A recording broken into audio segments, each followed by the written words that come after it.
পশু কসাইখানায় জবাই হয়, আর যে পশু ঈদ উল আজহায় দ্বিতীয় দিনে তৃতীয় দিনে আল্লাহর রাহে ঈদ উল আজহার নিয়তে যে পশু জবাই হয়, দুই পশু কোনদিন এক হবে না। কেন এক হবে না? এই বিষয় আল্লাহ রাসূল সাল্লাল্লাহু আলাইহি ওয়াসাল্লাম তার হাদিসে বলে গেছেন। কেন এক হবে না? এক এজন্যই হবে না, কারণ আকিকার জন্য যে পশু কোরবানি করা হয়, মানুষকে দান করার জন্য যে পশু কোরবানি করা হয়, অথবা নিজে বাসায় খাওয়ার জন্য যে পশু কোরবানি করা হয়, সব পশুর নিয়ম সেম। হাতটা বাঁধতে হবে, দক্ষিণ দিকে মাথা থাকবে, এরপর ইমাম সাহেব পূর্ব পাশে দাঁড়িয়ে ঘুরে চালান, তাই না? একই তো নিয়ম। কষাই জবাই করা একই নিয়ম। যদিও কষাই খানায় যে পশুগুলো জবাই করা হয়, কোন দিকে মাথা কোন দিকে পা, এটা আসলে অনেকটাই সন্দেহ হয়ে যায়। এই জন্য আমাদের কষাই ভাই যারা আছেন তাদেরও মাথাটা জানা দরকার। বরঞ্চ পশু কোরবানির মাথা না, আমরা যারা বস্ত্র খাই আমাদের চাই কষাই ভাইদের বেশি জানা দরকার। কারণ গুরুত্বপূর্ণ একটা বিষয় আলোচনার প্রাসঙ্গিক, তাই বলে দিচ্ছি। কেন আমি বললাম কষাই ভাইদের মাসালা বেশি জানা দরকার? উদাহরণস্বরূপ, এই যে আজকের দিনে হুজুররা জবাই করবে, জবাই করতে গিয়ে বিসমিল্লাহ আল্লাহু আকবার বলে চারটার লোক কাটেন নাই। চামড়া কাটলেই কিন্তু রোগ কাটা হয় না। চামড়ার অনেক নিচে খাদ্য নালী, শ্বাস নালী, এর দুই পাশের সাহায্য চারটা রোগ মূলত কাটতে হয়।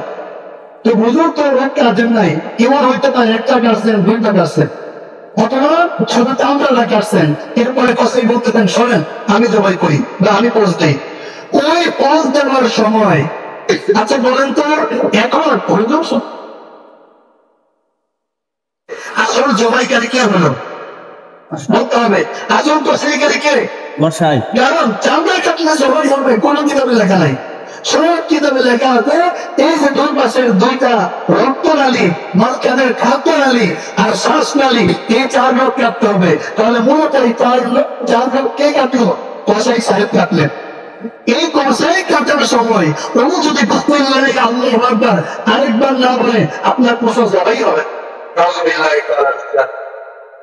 আপনার ওই পশুর বস্তু খাওয়া আর মনে পশুর বস্তু খাওয়ার একই ফতোয়া। দেখেন কেন বললাম কষাইদের মশলা জানা বেশি দরকার। এজন্য আমাদের দায়বদ্ধতা আছে, আমরা যারা হুজুর সমাজ আছি আমাদের দরকার কষাইদের কাছে গিয়ে কষাইয়ের মাত্রা বোঝানো, আমাদের দরকার তেলের কাছে গিয়ে তেলের মাত্রা বোঝানো, আমাদের দরকার যারা মুরগি জবাই করেন তাদের কাছে গিয়ে মুরগির মাত্রা বোঝানো। যদি প্রথম ৯৯৯টা মুরগি জবাই করে শেষ একটা যদি মুরগি দেবে না হয়, তাহলে ওই মুরগিটা হারাম হয়ে যাবে। এখন ওই মুরগির সাথে আপনি যতগুলো মুরগি ভেড়ার জন্য রান্না করবেন সব মুরগির একই মাথা হয়ে যাবে, কারণ হারাম হয়েছে মানে ওই যত নাপাক হয়ে গেছে। এই জন্য আমাদের বিয়ে বাড়িতে যারা আসে তাদের ওই মাত্রাগুলো জানা দরকার। শত শত মুরগি জবাই করা হয়, হাজার হাজার মুরগি জবাই করা হয়, এই মাথাটা থেকে বের হয়ে যায়। তো যেটা বলতেছিলাম যে কোরবানির শরীর নিচে যে পশুটা জবাই হয় ওই পশুটা অনেক বরকতপূর্ণ। কেন?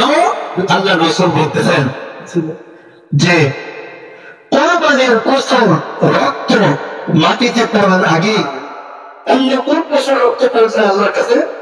হাজার হাজার পশু জবাই হয়, অন্য কোন পশুর রক্ত আল্লাহর কাছে পৌঁছায়? কোন পশুর রক্ত আল্লাহর কাছে পৌঁছায়, কিন্তু কোরবানির পশুর রক্ত মাটিতে পড়ার আগেই আল্লাহ সুবহানাহু ওয়া তাআলা কোরবানি পৌঁছে দেন। আরেকটা কি হয়, আরেকটা যে বিষয় হয় সেটা হলো যে এই কোরবানির পশু কিয়ামতের দিন আল্লাহ সুবহানাহু ওয়া তাআলার সামনে দাঁড়াবে। কিভাবে দাঁড়াবে? বিকুরিহা, তার সিং নিয়ে, ওয়াজলারিহা ওয়াজলারিহা। এই কোরবানির পশু, এই কোরবানির পশু কিয়ামতের দিন আল্লাহ সুবহানাহু ওয়া তাআলার দরবারে সিং সহ ওজন সহ পরিপূর্ণ ভালোভাবে আল্লাহ সুবহানাহু ওয়া তাআলার দরবার পৌঁছাবে। সুবহানাল্লাহ। এজন্যই কোরবানির পশুটা একটু দেখে শুনে ভালো করে কিনতে হয়, ভালো করে কি করতে হয়, কিনতে হয়। কারণ আমি যদি মহাব্বতের সাথে কোরবানির পশুটা আমি যদি কিনি, মহাব্বতের সাথে কোরবানির পশুটা আমি যদি বাছাই করি, সুন্দর রং, হৃষ্ট কষ্ট দেখে, তাহলে কিন্তু কিয়ামতের দিন